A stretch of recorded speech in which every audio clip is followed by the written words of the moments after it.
విశ్వాసులు, అభిమానులు, విశ్వాసులు ఆ సంతోష్ అగిస్టన్ అనే బిడ్డని దీవించాలని, ఆ బిడ్డ భవిష్యత్తు బాగుండాలని కోరుకొని నుంచి ఇక్కడికి వచ్చిన ప్రతి ఒక్కరికి ప్రభు అయినటువంటి యేసుక్రీస్తు నామం పేరట అందరికీ వందనాలు, దేవునికి స్తోత్రాలు. ఈ పుట్టినరోజు కూటము, పుట్టినరోజు వేడుక అని అంటే మనం మామూలుగా సామెతల గ్రంథము 22వ అధ్యాయము 6వ వచనాన్ని చదువుకుంటాం, గుర్తు చేసుకుంటాం. ఏమని? బాలుడు కంటత వాక్యం, బాలుడు నడవవలసిన త్రోవను వానికి నేర్పుము, వాడు పెద్దవాడైనప్పుడు దాని నుండి తొలగిపోడు. హల్లెలూయా. ఈ మాట ఎంతమందికి తెలుసు? హల్లెలూయా చెప్దామా?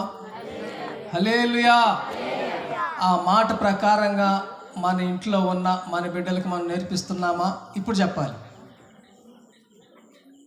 ఇప్పుడు హల్లెలూయా చెప్పాలి. ఈ ప్రశ్న ఉంది. ఆ ప్రశ్న ఏంటంటే, బాలుడు నడవలసిన త్రోవను వానికి నేర్పుము. నేర్పిస్తే వాడు పెద్దవాడైనప్పుడు దాని నుండి తొలగిపోడు. ఆ విషయం మనకు అందరికీ తెలుసు, కానీ అది నేర్పం. ఎందుకని? అసలు మనం లైన్లో ఉంటేగా. అర్థమైందా? మనం ముందు లైన్లో ఉంటే మనం మన కడుపును పుట్టిన వాళ్ళకి మనము నేర్పిస్తాం. ఒక సిగరెట్ తాగే తండ్రి ఉండి, సిగరెట్ తాగే తండ్రి కుమారుడికి, నాయనా సిగరెట్ తాగకూడదురా అని చెప్పగలడా? ఎవడన్నా? చెప్పలేం. ఎందుకని? ఆవిడేమంటాడు? నువ్వు మానుకోయ్యా ముందు అని ఇంట్లో నుంచి భార్య అరుస్తూ ఉంటుంది. ఎందుకని? ముందు ఆ త్రోవలో మనం ఉండాలి. ముందుగా ఆ త్రోవలో మనం ఉండి మనం నడిపించబడుతుంటే అప్పుడు బాలుడికి మనము నేర్పించగలము. అందుకనే ఈ సామెతల గ్రంథకర్త అయినటువంటి సొలొమోను ఈ మాటలు చక్కగా రాసి ఉన్నాడు. అట్లాగనే మోషే రాసినటువంటి ద్వితీయోపదేశ కాండము 6వ అధ్యాయాన్ని మనం చదివినట్లయితే అక్కడ మన పిల్లల్ని ఏ విధంగా పెంచాలి, మన పిల్లల్ని ఏ విధంగా క్రమశిక్షణలో ఉంచుకోవాలి, మన బిడ్డల్ని మనకి ఏమేమి వాళ్ళకి నేర్పించాలనేది చక్కగా మోషే గారు అక్కడ రాసి ఉంచున్నాడు. ద్వితీయోపదేశ కాండము 6వ అధ్యాయము 4వ వచనం నుండి 9వ వచనం వరకు మనం చదివితే, ఇశ్రాయేలు వినుము, మన దేవుడైన యెహోవా నీ పూర్ణ హృదయముతోను, నీ పూర్ణ ఆత్మతోను, నీ పూర్ణ శక్తితోను నీ దేవుడైన యెహోవాను సేవింపవలెను. సేవించడం అన్నా ప్రేమించడం అన్నా ఇంచుమించుగా రెండు మాటలు ఒకటే. తర్వాత నేను మీకు ఆజ్ఞాపించు మాటలను నీ హృదయములో ఉండవలెను. హల్లెలూయా. మన క్రైస్తవుల ఇళ్లలోకి ఎక్కడన్నా వెళ్తే ఎదురుగా ఒక వాక్యం ఉంటుంది. ఏమని? యేసుక్రీస్తు ఈ గృహమునకు అధిపతి. ఆ మాట చూడగానే కడుపు నిండిపోద్ది. ఆ గృహము దగ్గరికి వెళ్ళగానే ఆ మాట చూడగానే కడుపు నిండిపోద్దా? లోపలికి వెళ్ళి చూస్తే కడుపు మండిపోద్ది. బయటేమో ఆ వాక్యం చూస్తే అబ్బా మన క్రైస్తవ బిడ్డలరా, అబ్బా ఎంత చక్కగా వాక్యం పెట్టుకున్నారా అనుకుంటాం. లోపలికి పోతే ఏమొస్తుంటాయి? తగ్గేదేలే. ఏందంట? ఏ లోపల వచ్చేది. పంపుల దగ్గరకు వస్తే తగ్గేదేలే. పొలాల్లో పత్తి తీయడానికి వెళ్తే తగ్గాలి. ఇది నాది, ఇది నాది, నేనే తీయాలా. ఎన్ని కేజీలు తీసావమ్మా? అమ్మో 70 కేజీలు, 80 కేజీలు, పోటీ. కానీ బయట వాక్యం ఉన్నట్లుగా లోపల వారి హృదయాల్లో క్రియలు లేవు.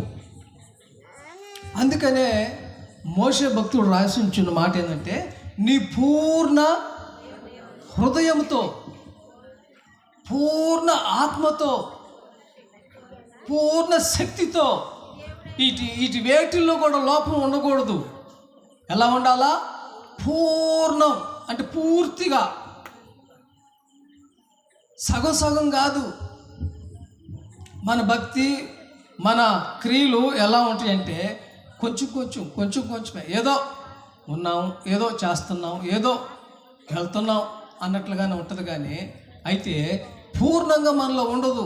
అందుకనే క్రైస్తవుల జీవితాల్లో ఈ రోజున ఎవరి కుటుంబాలను పట్టుకున్నా కొరతలు, రోగాలు, జబ్బులు, అప్పులు, జబ్బులు. అప్పు లేనోడు, జబ్బు లేనోడు కుటుంబమే లేదు క్రైస్తవ కుటుంబాల్లో. ఈ రెండింటికి ఉండడానికి గల కారణం ఏమిటంటే ఏం లేదు, పూర్ణ హృదయంతో తల్లిదండ్రులుగా పెద్దవారమ్మగా మనం ముందు దేవుని సన్నిధిలో పూర్ణ భక్తితో, పూర్ణ శక్తితో, పూర్ణ వివేకముతో ఆయనను ఆరాధించినట్లయితే మనము మన బిడ్డలకి చెప్పుకోగలుగుతాం. మనం చెప్పవసరం లేదు, అసలు మనం బోధించవసరం లేదు. మనం నడిచే ఆ నడవడికే వాళ్ళకి అర్థమైపోద్ది. నాకు తెలిసిన ఒక సహోదరుడు ఉన్నాడు. చక్కగా ఉదయం పూట లేచి స్నానం చేసుకొని నడుము టవలు కట్టుకొని ఆ క్యాలెండర్ దగ్గరికి వచ్చి ప్రార్థన చేసుకొని ఆ క్యాలెండర్లో ఉన్న వాక్యాన్ని చదివి చక్కగా ప్రార్థన చేసుకుంటూ ఉంటాడు. ఆ ఇంట్లో ఉన్న చిన్నవాడు, ఆయన కొడుకు ఏం చేస్తాడంటే ఆడు కూడా స్నానం చేసి వచ్చిన తర్వాత, వాళ్ళమ్మ స్నానం చేసి వచ్చిన తర్వాత వాడు కూడా కట్టో అంటాడు వాళ్ళ అమ్మని. కట్ట లుంగి కట్టిద్ది దాడికి ఒక టవలు. ఆ టవల్ కట్టంగానే వాడు కూడా వెళ్ళిపోతాడు. ఎక్కడికి? క్యాలెండర్ దగ్గరికి వెళ్తాడు. చక్కగా క్యాలెండర్ దగ్గరికి వెళ్ళి అని వస్తాడు. ఆ క్యాలెండర్ వాడికి అందదు, ఆ క్యాలెండర్ వాడికి కనబడదు. అయినా వాడు అలవాటు ఎట్లా మార్చుకున్నాడు చూసారా? చెప్పారా? ఎవరన్నా బోధించారా?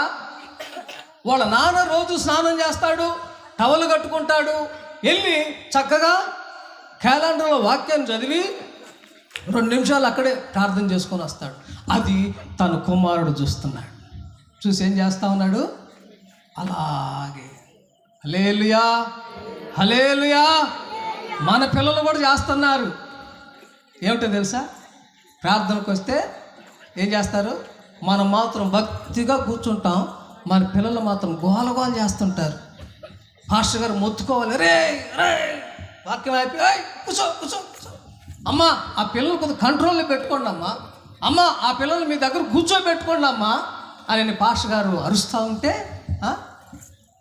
ఇంటికాడ లేని క్రమం మందిరంలోకి వస్తుందా? రాదు. వాక్యం ఏమని సెలవిస్తుందంటే, బాలుడు నడవవలసిన మార్గం వాడికి బోధించు, నేర్పించు. కానీ బోధించవసరం లేదు, నేర్పించాల్సిన అవసరం లేదు. కారణం ఏంటంటే మన నడవడికనే వారు ఏం చేస్తున్నారు? నేర్చుకుంటున్నారు. మన క్రియలు వారు చూసి నేర్చుకుంటూ ఉంటారు. ఇట్లాగనే ఒక రోజున నేను పాషమ్మ గారు ఒక ఊరు కోటానికి వెళ్ళాం. కోటానికి వెళ్తుంటే ఆ ఊరు బయట నుంచి మేము లోపలికి వెళ్తా ఉన్నాం. ఆ ఊరు స్టార్టింగ్లో ఉన్న ఒక ఇంటామా వాళ్ళ కొడుకు అనుకుంటా, ఆ కొడుకుని పట్టుకొని తెగొడుతుంది, బాధపడేస్తుంది అంతే. వాడెంత ఒక 6-7 సంవత్సరాలు ఉంటాయి ఆ పిల్లోడికి. తెగొడుతుంది. మాకు చూసి ఒరు ఏంది ఈ తల్లేంటి ఈ పిల్లోని ఇట్టా కొడుతుంది, గుడ్డును కొట్టినట్టు కొడుతుంది. అరే పిల్లలు లేని వాళ్ళకి పిల్లలు లేరు అని ఏడ్చి ప్రార్థన చేయించుకున్న వాళ్ళకి ప్రార్థన చేస్తే పిల్లలు పుట్టితే అల్లారు ముద్దుగా పెంచుకున్న వాళ్ళని చూసాం. కానీ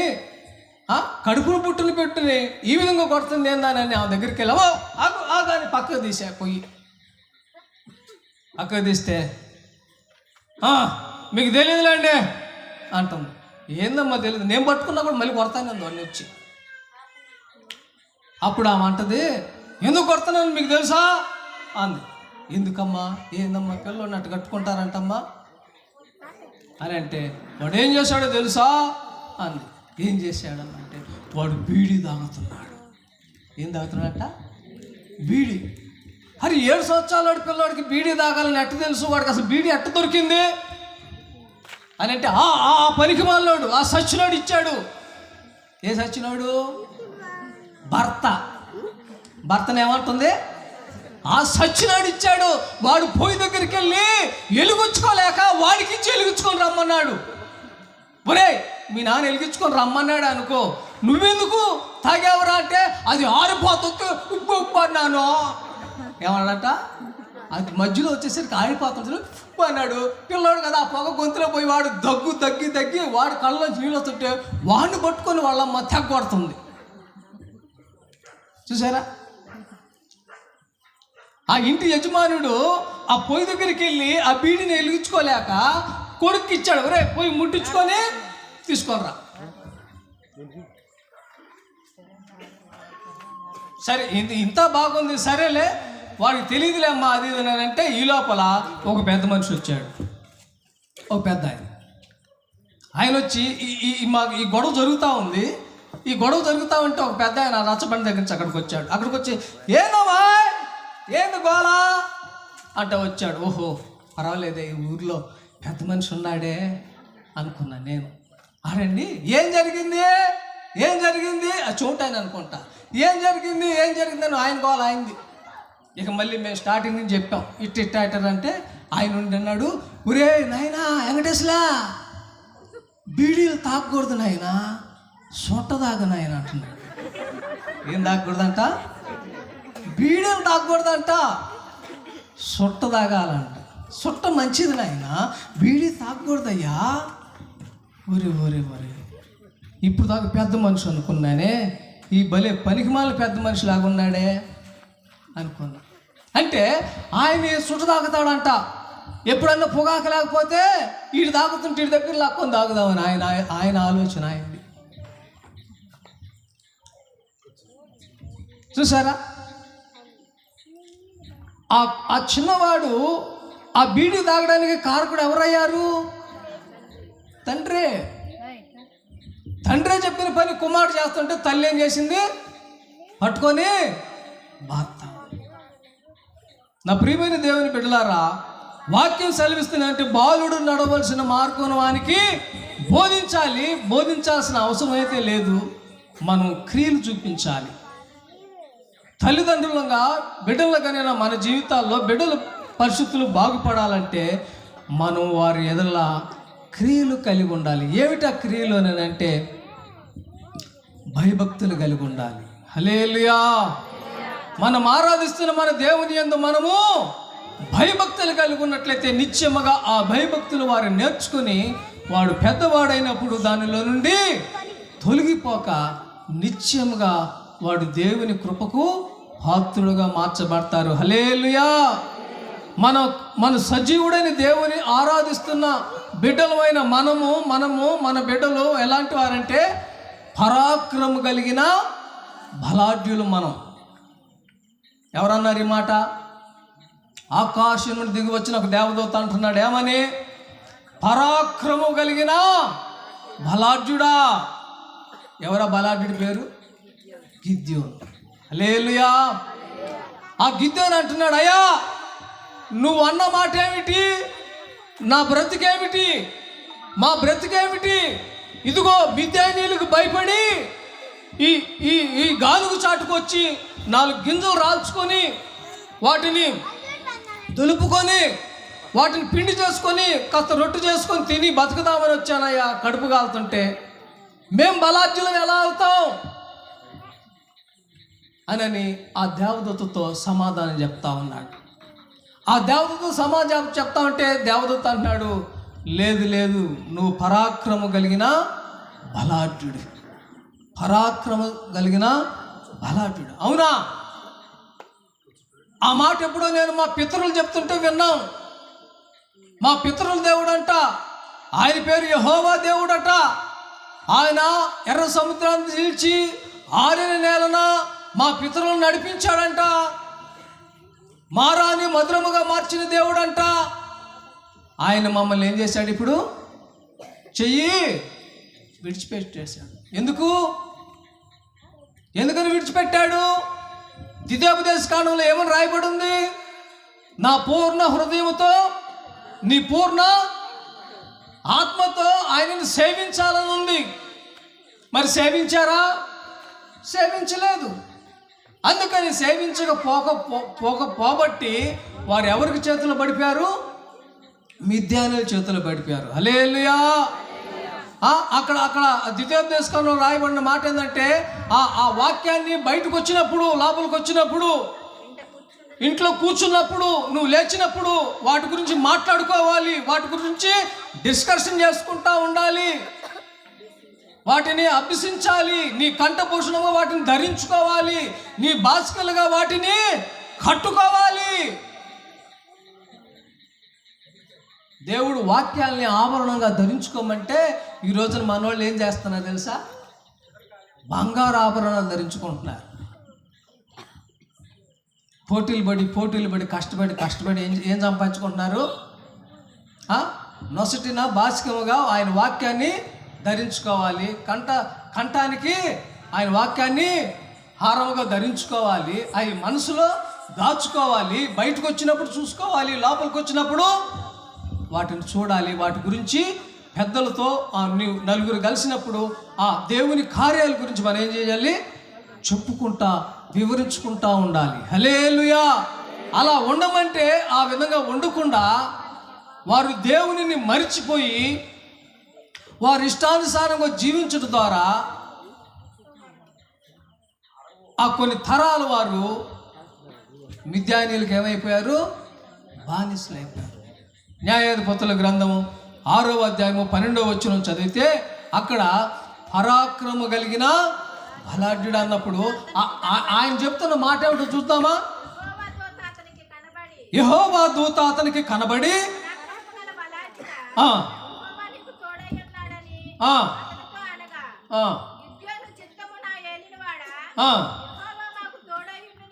యెహోవా మాకు తోడై ఉండుని ఎడలా ఇట్లాంటి పరిస్థితులు మాకు ఎందుకు సంభవిస్తాయ్యా? మరి ఎవరు చెప్పారు ఈయనకి ఆ మాటలు? ఎవరు చెప్పారంట? వారి పితరులు వారికి చెప్పారు. మరి ఈరోజు మనం చెప్తున్నామా? ఐగుప్తులో నుండి వచ్చిన కార్యాలు మొత్తం చెప్తున్నారు వారి పితరులు వాళ్ళ బిడ్డలకి. ఈరోజు మనమేం చెప్తున్నాం? రే మేనత్ వచ్చింది కానీ పిల్లని అడుగు, వాడి వయసు ఎంత?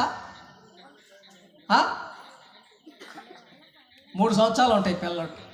అప్పుడప్పుడే మాట్లాడుతున్నాడు, అత్త పిల్లంటివా అంటున్నాడు. వాడు అడగడం కూడా తెలియదు.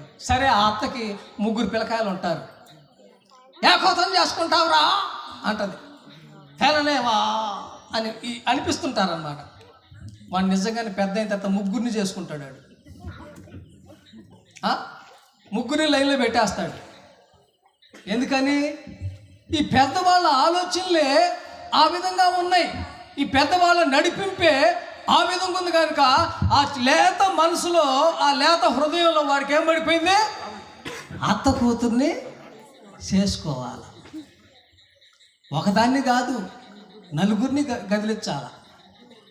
ఇక అట్లాంటి పరిస్థితుల్లో ఉంటే మన పిల్లకాయలు ఏమైపోతారు? ఒకసారి ఆలోచించారా? కనుక నా ప్రియమైన దేవుని బిడ్డలారా, మనం ఈరోజు ఏం బోధిస్తున్నాము, వారికి ఏమి మన క్రియల ద్వారా వాళ్ళు ఏమి నేర్చుకుంటున్నారనేది మనల్ని మనం పరిశీలన చేసుకోవాలి. హల్లెలూయా, హల్లెలూయా.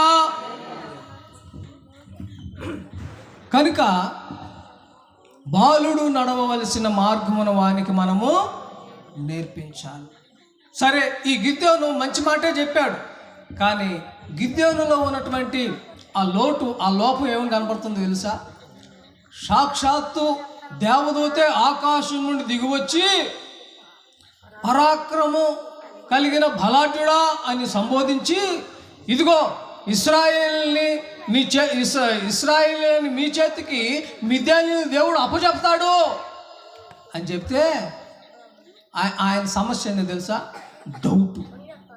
ఏమని? వాళ్ళ పితరులు చెప్పారు, ఆరిన నేల మీద ఎర్ర సముద్రంలో నడుచుకుంటూ వచ్చారని వాళ్ళ పితరులు చెప్పారు. దేవదూతల ఆహారాన్ని, మన్నాన్ని దేవుడు కురిపిస్తే అవి తిన్నామయ్యా అని చెప్పారు. మాంసం కావాలంటే పూరేళ్ళని తీసుకొచ్చి మా ముందు పడితే వాటి మాంసాలు తిన్నామయ్యా. 40 సంవత్సరాలు దేవుడు మాకు పగల మేఘస్తంభముగాను రాత్రి అగ్నిస్తంభముగాను నడిపించాడు అని అవన్నీ చెప్పారు, విన్నారు, విశ్వసించారు. అయితే ఇప్పుడు మాత్రం దేవదూత వచ్చి ఇదిగో మిద్యానీయుల్ని దేవుడు మీకు అప్పచెప్తాడు అని అంటే విశ్వసించడం అలా. ఏమంటున్నాడు? నిజంగా దేవుడే ఉంటే నాకు ఒక 2 సూచక క్రియలు చేయాలి. నాకు ఒక డౌట్ ఉంది. ఏమిటా డౌట్ అని అంటే, అన్నీ బాగానే ఉన్నాయి కానీ డౌట్ పడుతున్నాడు. ఏమిటా సందేహం అంటే, ఇదిగో ఈ పొలంలో నేను గొర్రె బొచ్చేస్తాను, మంచు పడి ఆ బొచ్చుని తడపాలి. సాక్షాత్తు దేవుడే దేవదూతను పంపించి నీకు మేలు చేస్తామయ్యా, ఇదిగో మీరు ఇప్పుడు వరకు ఇబ్బందులు పడతా ఉన్నారు, మీరు ఇప్పుడు వరకు కష్టపడ్డారు, చాలు, ఈ కష్టాన్ని దేవుడు చూశాడు, దేవుడు మిమ్మల్ని జయాన్ని ఇచ్చి వాళ్ళ భార్య నుండి మిమ్మల్ని విడిపిస్తాడు అని అంటే నమ్మలేని పరిస్థితుల్లోకి వచ్చేసాడు. నమ్మలేని స్థితిగతుల్లోకి వెళ్ళిపోయాడు గిద్యోను. సరేనని ఆ గిద్యోను ఏదైతే చెప్పాడో ఆ విధంగా ఆ గొర్రె బొచ్చు మీద ఆ మంచు కురిసింది. అప్పుడు వాటిని వచ్చి తెల్లారొచ్చి పిండితే మంచు పడింది. ఇంకొకసారి నన్ను అడిగాడు, ఏంటంటే ఇదిగో ఈ పొలం అంతా ఈ గొర్రె బొచ్చు ఉన్నంత వరకు మాత్రం మంచు పడకూడదు, మిగిలిన ప్రాంతం అంతా మంచు పడాలి. దేవుడు మరుసటి రోజు మరలా అలాగే చేశాడు. కారణం ఏంటంటే అవిశ్వాసము. హల్లెలూయా. ఈ రోజున మన జీవితాల్లో కూడా యేసు ప్రభు నమ్ముకున్నాము, దేవుని దగ్గరకు వస్తున్నాము, ప్రతిరోజు ప్రతి ఆదివారం ప్రార్థనకు వస్తున్నాము, సందాయిస్తున్నాము, బాగా ఆరాధన చేస్తున్నాము, దేవుని బిడ్డలుగా ఉన్నాము అని చెప్పుకోగలుగుతున్నాం. కానీ విశ్వాసంతో ఉన్నామా? మనల్ని మనం ఒకసారి పరిశీలన చేసుకోవాలి. గిద్యోను జీవితంలో అవిశ్వాసంగా మార్చబడిపోయాడు. మా పితరులు చెప్పారు, అవన్నీ మేము విన్నాం, విశ్వసించాం, కానీ ఇప్పుడు మాత్రం నమ్మలేం. ఎందుకని ఆ పరిస్థితుల్లోనికి అని అంటే నీ పూర్ణ హృదయంతో, నీ పూర్ణ ఆత్మతో నువ్వేం చేస్తున్నావు? ఆయన్ని వెంబడించలేని పరిస్థితుల్లో ఉన్నావు కనుక నీలో అవిశ్వాసము ప్రారంభమైంది. హల్లెలూయా, హల్లెలూయా. ఈ బీరకాయల్లో ఒక నేతి బీరకాయ ఉంది, తెలుసా మీకు? నేతి బీరకాయ తెలిసిన వాళ్ళు చేయొద్దండి, హల్లెలూయా చెప్పండి. బాగా చలిగా ఉంది కదా, రగ్గులు మర్చిపోయారు కదా తెచ్చుకురావడానికి.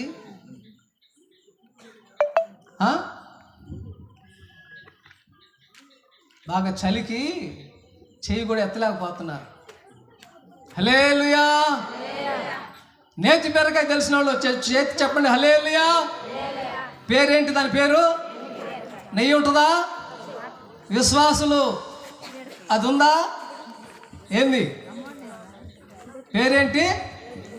విశ్వాసులు ఏమి లేదు, అదే లేదు. నేతి బీరకాయలు నెయ్యి ఎట్టయితే లేదు. ఇప్పుడు విశ్వాసమే పేరు మాత్రం ఉంది కానీ విశ్వాసము లేదు. మరి ఇశ్రాయేలీయుడే, యూదుడే, పరాక్రమం కలిగిన బలాఢ్యుడే, కానీ ఏమి లేదు చెప్పాలి. గిద్యోనులో ఏమి లేదు? విశ్వాసం లేదు. గిద్యోనులోనే విశ్వాసం లేదు. పాస్టర్ గారికి మాలో ఏముంటుందని అంటారా? విశ్వాసంలోని పేరు పెట్టుకొని విశ్వాసం లేకపోతే రేపు ప్రభు రాకల్లో మనం ఎత్తబడగలమా?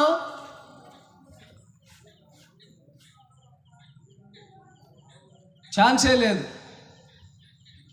నువ్వెంత సందా మార్చి చిల్లర మార్చి సందా వేసినా, పెద్ద బైబిల్ కొనుక్కొని పెద్ద స్టిక్కర్లు అంటించుకొని ఉన్నా, పెద్ద ముసుగేసుకొని తల బాళ్ళు వేసుకొని నిద్రపోయే ఆ పరిస్థితుల్లోనే ఉన్నా, నువ్వు ఎక్కడికి వెళ్ళవు?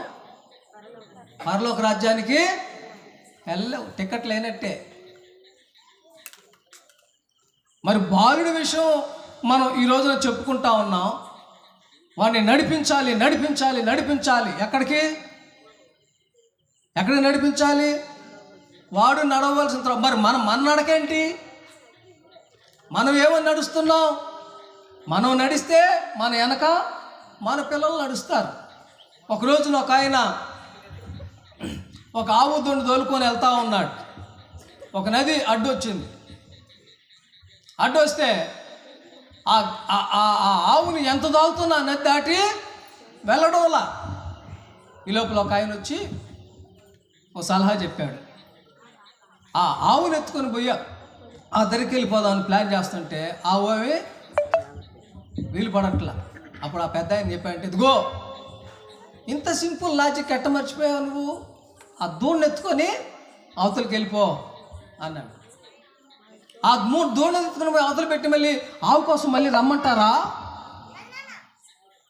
అని అడిగితే, అవసరం లేదు, నువ్వు దూడని ఎత్తుకొని వెళ్ళవయ్యా అని అంటే, ఆయన వచ్చి ఆ దూడను భుజాన్ని వేసుకొని ఆ నది దాటి అవతలకి వెళ్ళగానే ఇటు వెనక చూడగానే ఏముంది? వెనక ఏమొచ్చింది? ఆవు కూడా వెనకే వచ్చేసింది. మరి ఈ రోజున మనం మాత్రం లోకస్తులంగానే ఉండాలా? మన పిల్లలు మాత్రం దైవికంగా ఉండాలా? మన పిల్లలేమో పాస్టర్లు అయిపోవాలా? మన పిల్లలేమో భక్తిగా ఉండిపోవాలా? మన పిల్లలేమో ఆశీర్వదించబడిపోవాలా?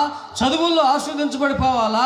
అన్ని రంగాల్లో మనోళ్ళు ముందుకు రావాలని మనం ఆశిస్తాం. ఆశించడంలో తప్పు లేదు.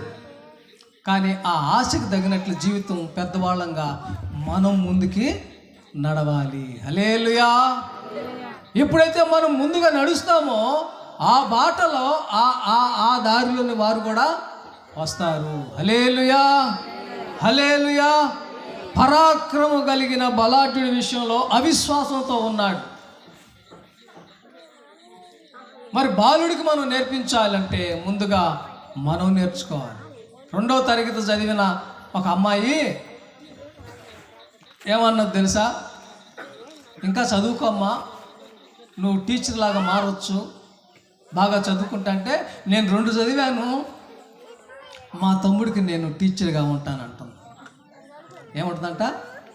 2వ క్లాస్ చదివిన అమ్మాయి 1వ క్లాస్ వాడికి ఏం చెప్పిద్దంట? టీచర్గా ఉండి చెప్పిద్దంట. ఎట్ట చెప్పిద్ది? అయ్యే పనేనా? అట్లాగే ఉంటుంది మన తెలివితేటలు. ముందుగా మనం దేవుని పాదాలు పట్టుకొని ఆయన సన్నిధిలో కన్నీరు కార్చి, ప్రభువా ముందు నా మార్గాన్ని సరిచేయ, నీ మార్గంలోనికి నేను వస్తానయ్యా, నీ కుడికి కానీ ఎడమ కానీ తొలగకుండా పూర్ణ హృదయంతో, పూర్ణ ఆత్మతో, పూర్ణ వివేకంతో నేను నిన్ను ఆరాధిస్తాను, నిన్ను వెంబడిస్తాను.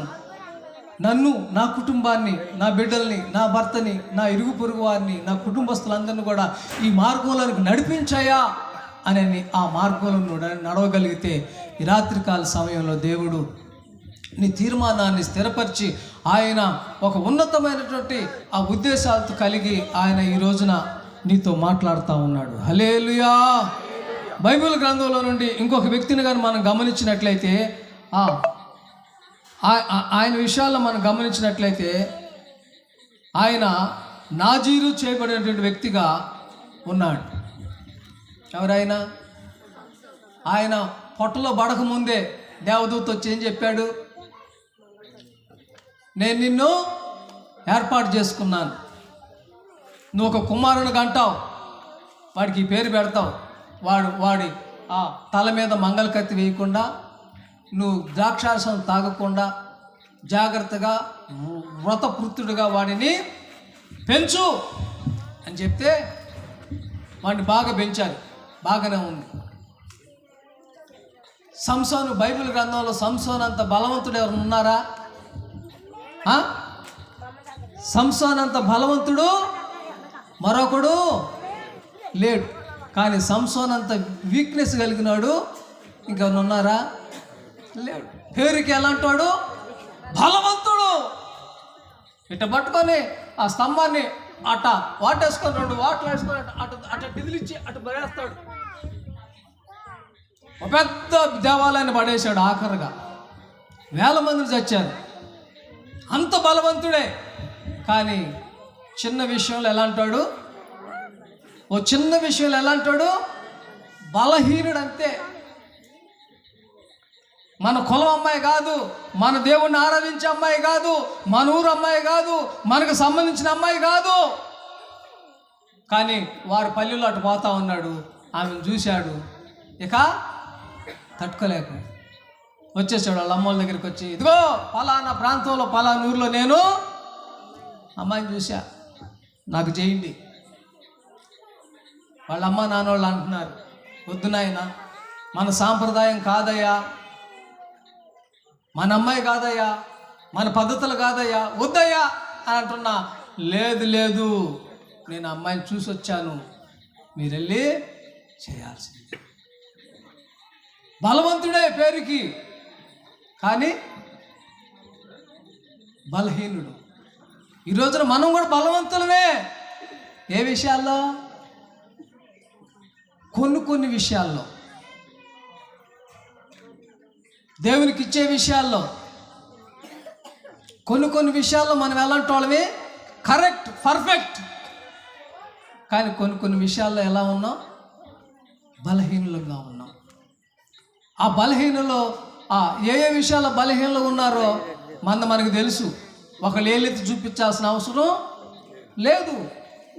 మన బతుకు మనకు తెలుసు. మనల్ని ఒకళ్ళు విమర్శించాల్సిన అవసరం లేదు. మనం ఏ విషయంలో బలంగా ఉన్నామో, ఏ విషయంలో బలహీనంగా ఉన్నామో మనకు తెలుసు. కనుక ఈ రాత్రికాల సమయంలో ఏ విషయంలో బలహీనంగా ఉన్నామో ఆ బలహీనమైన పరిస్థితుల నుంచి విడుదల పొంది ఆయన సన్నిధిలో విడిపించబడగలిగితే నీ త్రోవలు మంచిగా ఉంటాయి, నీ త్రోవలు ఆశీర్వాదకరంగా మార్చబడతాయి. హల్లెలూయా. అలా కాకుండా నేను ఇట్లాగే ఉంటానయ్యా, నేను ఈ విధంగానే ఉంటాను, నా బతుకంతే, నా పరిస్థితి అంతే అన్నామంటే సామెత ఒకటి ఉంది, ఏడకు పోయినా శని వదలదు. ఎక్కడుంది? మనలోనే ఉంది. లోపలే పెట్టుకొని ఆ గుళ్ళు గోపురాలు మొత్తం తిరిగి వచ్చిన మాత్రం పుణ్యం ఎట్ట వస్తుంది? మనలో ఉన్నదాన్ని వదిలించుకుంటే కదా.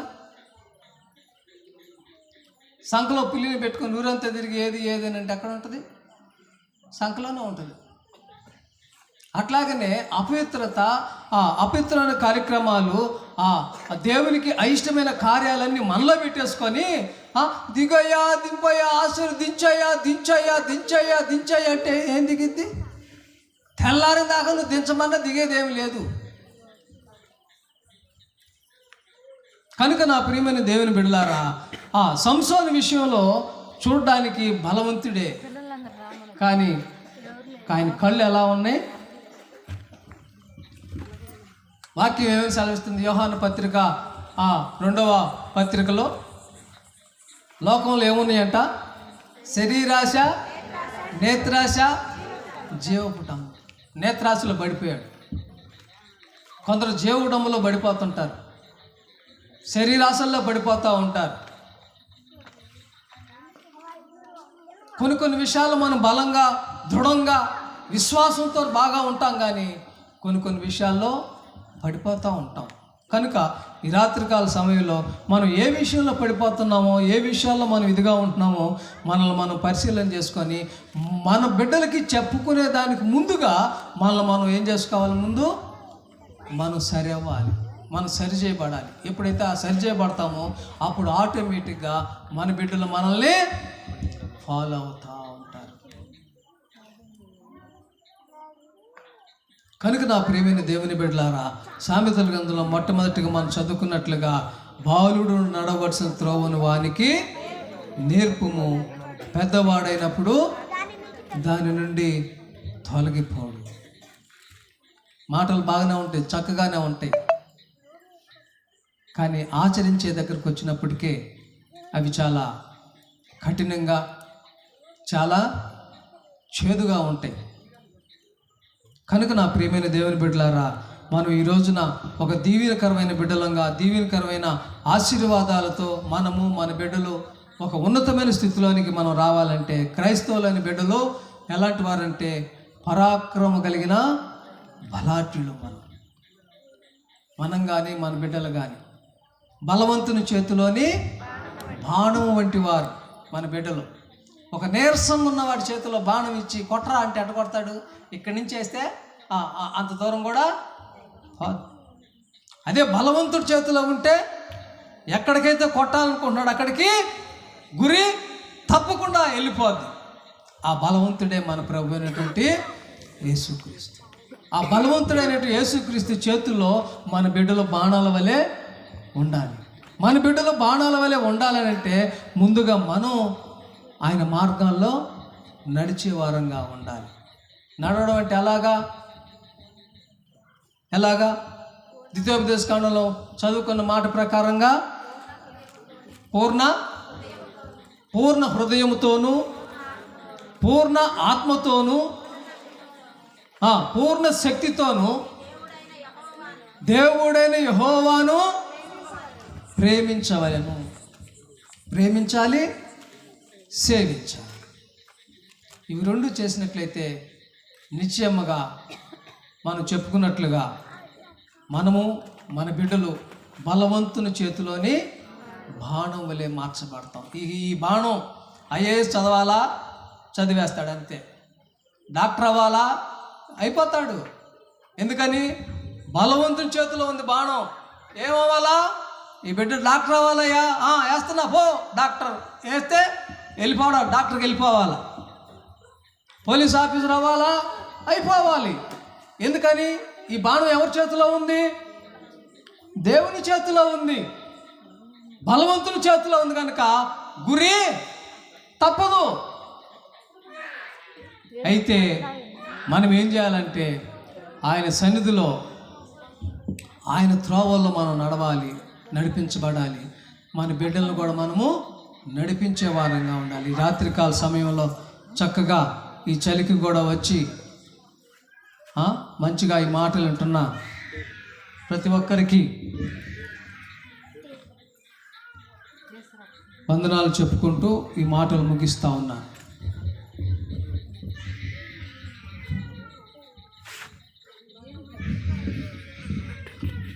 ఈ సందర్భంలో దైవజనులు మరి ఫస్ట్ టైం మన మధ్యలో దేవుని యొక్క మాటలు ప్రకటించడానికి దేవుడు అవకాశం ఇస్తూ వచ్చాడు. సంసోను, గిద్యోను వారు ఎలాగైతే దేవుని సన్నిధిలో కొంతవరకు నిలబడగలిగారు, తర్వాత బలహీనతలోని ప్రవేశించే అవకాశం ఏర్పడింది.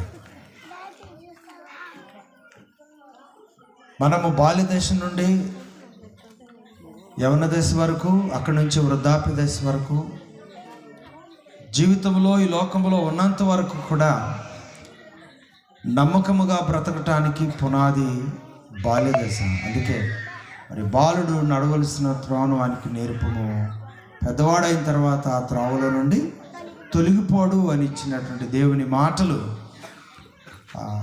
ఈరోజు బర్త్డే జరుపుకుంటున్న సంతోష్ అగస్టిన్ విషయంలో దేవుడు నెరవేర్చాడు. ఇంకా తన జీవితంలో దేవుని వాగ్దానమును నెరవేర్చుకొని దేవునికి మహిమార్థంగా చదువు జ్ఞానంలో ఎదిగే బిడ్డగా వర్ధిల్లాలని మరి ప్రభు పేరట ఆశిస్తూ ఉన్నాం. ఈ వాక్యం చెప్పే సమయం కాదు, ఇక టైం అయిపోయింది. మరి చిన్నబాబు ఎక్కడున్నా కేక్ ఉంటే కనుక దయచేసి సిద్ధపరిచి కేక్ తీసుకొని రావాల్సిందిగా కోరుతున్నాం. నాకు అందుబాటులో లేరు, లేకపోతే ఇందాకనే చెప్పేవాడిని. ఈ సమయంలో ఆ కేక్ వచ్చేలోగా మరి మా నాన్నగారు ఒక కీర్తన పాడతారు. వాళ్ళు పాడదు కానీ సొంత కీర్తన పాడుతూ ఉంటాడు ఎక్కువగా. ఒకవేళ మీకు అర్థం కాకపోతే అర్థం చేసుకోవాల్సిందిగా కోరుతూ ఉన్నాను. ఈలోగా కేక్ తీసుకొచ్చేలోగా చిన్న కీర్తన పాడవలసిందిగా ప్రేమతో ఆహ్వానిస్తూ ఉన్నాను. అలాగే మరి సత్యం పాస్టర్ గారు దయచేసి ఇక బయలుదేరి వస్తే మంచిది.